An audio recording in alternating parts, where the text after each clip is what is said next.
The Dallas Mavericks are at a critical crossroads.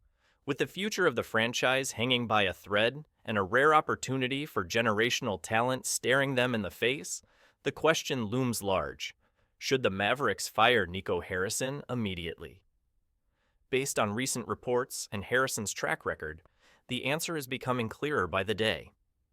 The trade deadline fiasco. Nico Harrison's tenure with the Mavs has been marred by several high-profile missteps, none more damaging than his decision to trade Luka Doncic and Quentin Grimes at the 2024 trade deadline. While the trade was sold as part of a larger long-term vision, it quickly became clear that it was a colossal failure.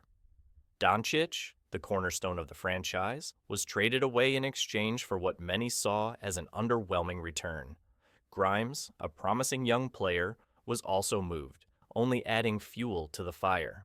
Though the Mavs front office tried to defend Harrison's decisions, the trades were disastrous, with little to show for the risk taken. Despite these failures, Harrison has been allowed to remain in his position, partly due to his close relationships with key players like Kyrie Irving and Anthony Davis. Both of these stars are expected to remain in Dallas for the foreseeable future, with Irving likely opting out of his player option to sign a long-term deal this offseason. But here's the catch. Retaining Harrison to keep Irving and Davis happy might ultimately be the worst move the Mavs could make. The Flagg era and the risk of more mistakes. The Mavs caught a break when they won the 2025 lottery, giving them the chance to select one of the most promising prospects in recent memory, Cooper Flagg. This is the future of the franchise, the piece that could elevate Dallas back into title contention. However, Harrison's long-standing pattern of reckless moves and short-sighted decision-making could sabotage the Flagg era before it even begins. Let's break it down. Harrison has essentially traded away the Mavs' future in exchange for marginal upgrades to a roster that isn't built for long-term success.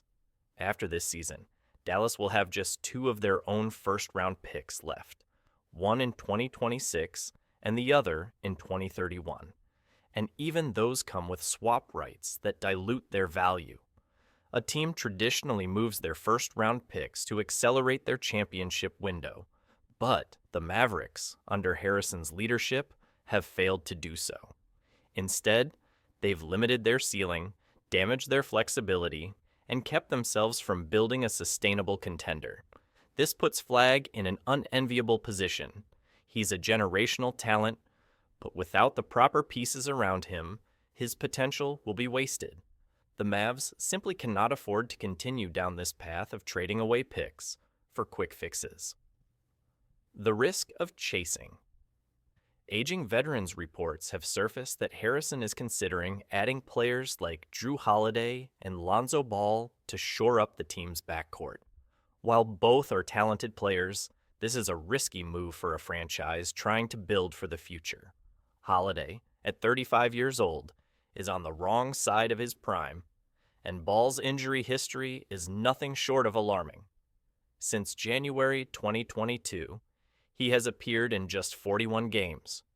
The Mavericks simply can't afford to waste valuable assets, especially their already limited draft picks, on players whose best years are behind them, or who might not even stay healthy long enough to make a significant impact.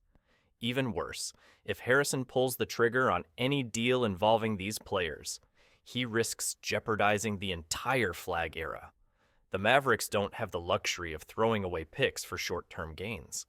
Their future is far too uncertain, and every asset they hold must be used wisely to build around Flagg. The Chris Paul dilemma. While rumors also suggest that Dallas is interested in signing Chris Paul in free agency, this is a much safer bet than trading for Holiday or Ball. At 40 years old, Paul is undeniably a risk, but he can be signed without sacrificing future assets. If the Mavericks are to bring in a veteran presence, Paul offers the least risk in terms of long-term commitment. A short-term deal with Paul could provide the Mavs with a steadying influence in the backcourt without compromising their future. The bottom line, Harrison must go. Harrison's decision-making process is deeply flawed.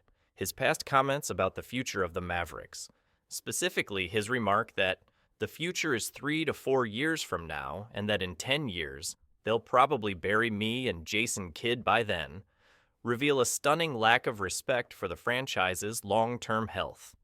These comments were made in jest, but they reflect a broader, more alarming truth. Harrison has failed to properly plan for the future of the Mavericks. He seems more focused on quick fixes than on building something sustainable.